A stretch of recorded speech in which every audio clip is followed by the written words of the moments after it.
দুঃখীরাম আর সুখীরাম দুই ভাই পাশাপাশি থাকলেও দুঃখীর কোনো রকমে দিন এনে দিন খেয়ে দিন কাটে, কিন্তু সুখীর বেশ মৌজ করেই সংসার চলে। কই গো গিন্নি, শাক ভাত যা আছে দাও, চাটনি দাও, একটু জিরিয়ে নি। ওই শাক পাতা ছাড়া কি কোপ্তা কালিয়া রেঁধে তোমার মুখে দেবো শুনি? কষ্টের রোজগারে এমনি ভাবেই দিন কেটে যাবে গিন্নি, ও নিয়েও তো ভেবো না তুমি। এই শোনো, তোমার এই জ্ঞানের কথা তুমি তোমার কাছেই রাখো। হ্যাঁ,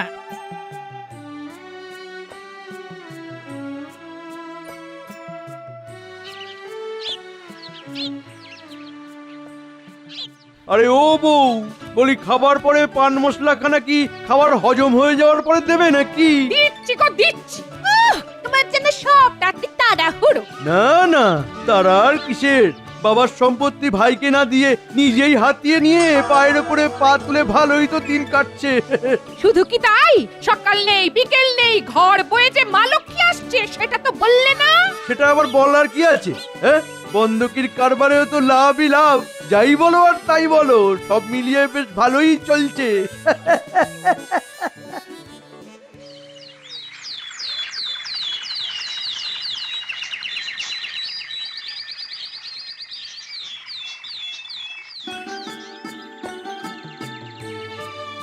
আমি ঠিক করেছি, এবার থেকে আরো মেহনত করব, বুঝলে, আরো মেহনত করব, আরো বেশি উপার্জন করব আমি। সে যতই মেহনত করো, কপাল আমাদের ফুটো, তাই কোনো কিছুতেই কিছু হবে না। তোমার ভালো মানুষের সুযোগ নিয়ে যে যার নিজের মতো আখের গুছিয়ে নিল, আর আমাদের কপালে জুটলো মূল্য। ওহ ভগবান যে কবে মুখ তুলে চাইবেন। তুমি কিছু ভেবো না গিন্নি, এই গামছায় সিঁড়ে বেঁধে চললুম আমি রোজগার করতে। জঙ্গলে যাব, কাঠ কাটবো, তারপর সে কাঠ বাজারে বেচবো। আমার এখন ঢের কাজ, বুঝলে গিন্নি, আমার এখন ঢের কাজ। তোমার মুখে হাসি আমি ফুটিয়েই ছাড়বো গিন্নি, এই আমি তোমার বলে দিলাম, তুমি দেখে নিও। বেশ, আমিও তবে তারই অপেক্ষা করব। বেরিয়ে তো পড়লাম, কিন্তু কাজের কাজ তো কিছুই হলো না, এখনো তো জঙ্গলেই পৌঁছতে পারলাম না।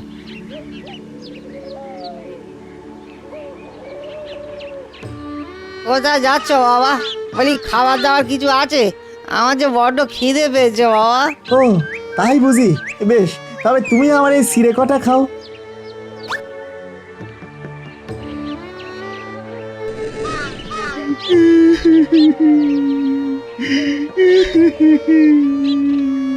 হায় হায় হায়, এ আমার কি সর্বনাশ হলো, আমার যে রোজগার মাথায় উঠলো। আরে আরে, এই দেখো কাণ্ড, আরে কাঁদছো কেন? এই দেখো বলি, হয়েছেটা কি? কি হয়েছে? কি আবার হবে, 10টা নয়, 5টা নয়, একটা মাত্র কুড়ুল ছিল, সেটা দিয়েই কাঠ কেটে রোজগার করতাম, সেটাও ভেঙে গেছে। এখন কাঠ কাটবো কি করে? আর কাঠ না কাটলে উনুনে হাড়ি চড়বে কি করে? এই নাও, এই নাও, তুমি বরং আমার কুড়ুলটা নাও, এইটা দিয়েই দেখবে তোমার কাজ দিব্যি চলে যাবে। নাও, ধরো ধরো ধরো।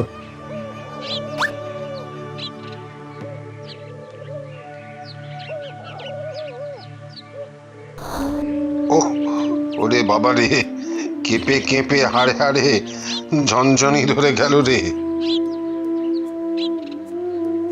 এ কি গো, তুমি এমন ঠক ঠক করে কাঁপছো কেন? আরে পোশাক আশাকও তো তোমার তেমন নেই দেখছি। সবই যখন বুঝতে পারছো, তখন আমি আর কি বলি? না না না না, তোমায় আর কিছু বলতে হবে না, তুমি বরং আমার এই পোশাকটা পরে খানিক সামলে নাও। নাও নাও নাও।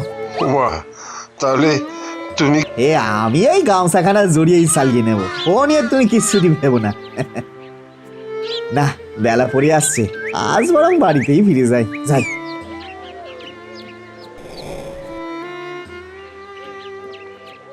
আজ রোজগার পাতি তেমন কিছুই হয়নি, সঙ্গে যা ছিল তাই বরং দিয়ে আসতে হয়েছে। হ্যাঁ, সে কি কথা গো? কাকে কি বিললে শুনি? বুড়ো বাবা না খেতে পেয়ে কষ্ট পাচ্ছিল, তাই সিরে কটা ওনারে দিলাম। আরেক বেচারা কুড়ুল ভেঙে গেছে বলে কান্নাকাটি করছিল, সে কি কান্না গিন্নি, তা কি করি, তা আমার কুড়ুল খানা তারে দিলাম, আর যে বুড়োটা ঠান্ডায় কষ্ট পাচ্ছিল তারে জামাটাই খুলে দিয়ে দিলাম। ও, এই মাটির মানুষটাকে নিয়ে আমি যে কি করি। শোনো, আর যা করেছো করেছো, তবে তুমিও কান খুলে শুনে রাখো, কাল যদি রোজগার করে না আনো তবে আমিও ঘর ছেড়ে চলে যাব। হ্যাঁ, না, কাল ভোর থাকতে বেরিয়ে জঙ্গলে যাব। কাল আমাদের রোজগার করতেই হবে। হ্যাঁ, রোজগার করতেই হবে। এই যেমন যা চলছে তাতে মনে হচ্ছে দুঃখীর এই বসত বাড়িটাও খুব শিগগিরই আমি কবজা করে নিতে পারবো।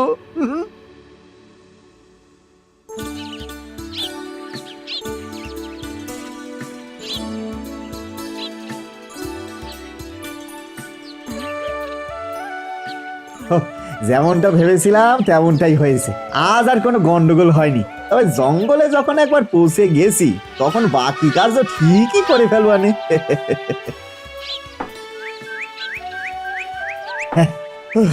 টুকটুক করে বেশ অনেকটাই কাঠ কেটেছি। হ্যাঁ, এবার কাঠগুলাম জড়ো করে হাটে যাব। এবার ঠাকুর ঠাকুর করে হাটে গিয়ে ভালো দামে বেচতে পারলেই শান্তি।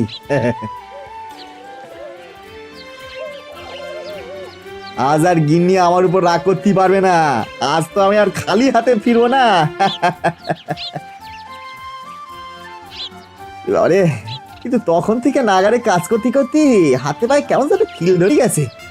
ক্লান্তিতে আর যেন পা চলছে না গো। না, কোথায় একটু বসে খানিক জিরিয়ে নিলে হয়। ওই তো একটা দিঘি আছে সামনেই। দিঘিতে নেমে মুখে হাতে জল দিয়ে গাছের তলায় খানিক জিরিয়ে নিয়ে আবার না হয় হাঁটা লাগাবো। হ্যাঁ,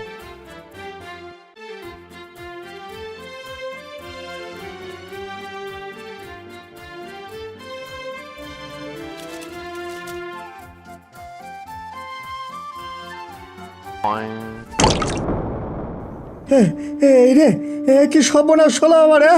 ট্যাগ থেকে থলে খুলে সব খুচরো যে জলে ডুবে গেল। হায় হায় হায় হায়, আমি আর কোন মুখে বাড়ি যাবো? আমি আর কোন মুখে বাড়ি ফিরবো? বিকেল গড়িয়ে সন্ধে হয়ে এলো, কিন্তু কই এখনো তো তার পাত্তা নেই। আমার কথায় কষ্ট পেয়ে তিনি হয়তো আর বাড়ি ফিরবেন না। না না না, এ আমার কি সর্বনাশ হলো। ওগো ওগো, কে কোথায় আছো? আমার কর্তাকে নিয়ে এসো না গো। ওগো,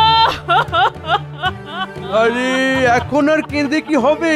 তোমার কর্তার রোজগার হয়নি তাই সে ঘরে ফেরেনি, এটাই বুঝতে হবে। সবই তো বুঝলাম, কিন্তু কর্তা আমার ফিরে আসবে তো? সে ফিরলেও তোমাদের কপাল কি আর ফিরবে? তার চেয়ে তোমরা বরং এক কাজ করো, এবার তোমাদের এই বসত বাটিটাও আমার কাছে বন্ধক রেখে তোমরা বরং ভাগ্য ফেরাতে এই গ্রাম ছেড়ে চলে যাও। হ্যাঁ,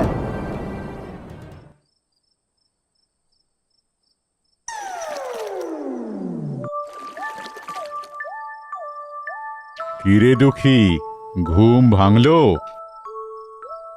ও, ভাগ্যিস আপনি ডাকলেন সাধু বাবা। মনের দুঃখে কখন যে ঘুমিয়ে পড়েছি খেয়াল নেই। না না, এক্ষুনি বাড়ি ফিরতে হবে। এক্ষুনি বাড়ি ফিরতে হবে। তবে তবে থলে তো নেই। বাড়ি ফিরে গিনিরে কি বলবো? হ্যাঁ, কি আর বলবি? বলবি থলে ভর্তি করে ঘরে ফিরেছিস। এই নে, এই তো তোর ভর্তি থলে। এটাই খোয়া গেছে বলে কাঁদছিলি তো।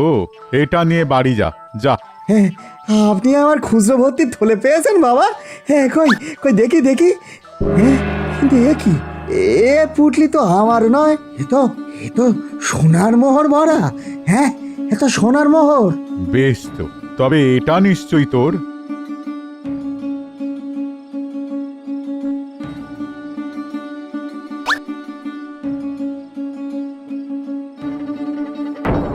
হ্যাঁ, না না সাধু বাবা, এটা আমার নয়। এ তো রূপোর পয়সায় ভরা। বেশ বেশ বেশ, তবে দেখ এই থলেটা কিনা। হ্যাঁ হ্যাঁ, এইটাই তো আমার থলি। আপনার অনেক কৃপা সাধু বাবা। আপনার জন্যই আমি আজ কষ্টে রোজগার ফিরে পেলাম। আমি তোর সততায় মুগ্ধ হয়েছি বাবা। তুই বরং এই 3টে থলি নিয়ে বাড়ি যা, দেখিস এবার তোদের সব দুঃখ কষ্ট কেটে যাবে। আপনি কে সাধু বাবা? না না না না, সাধু নয়, আপনি সাক্ষাৎ ভগবান। আমারে আশীর্বাদ করুন, আমি যেন সৎ পথে থেকে সৎভাবে জীবন কাটাতে পারি। বেশ, তাই হবে।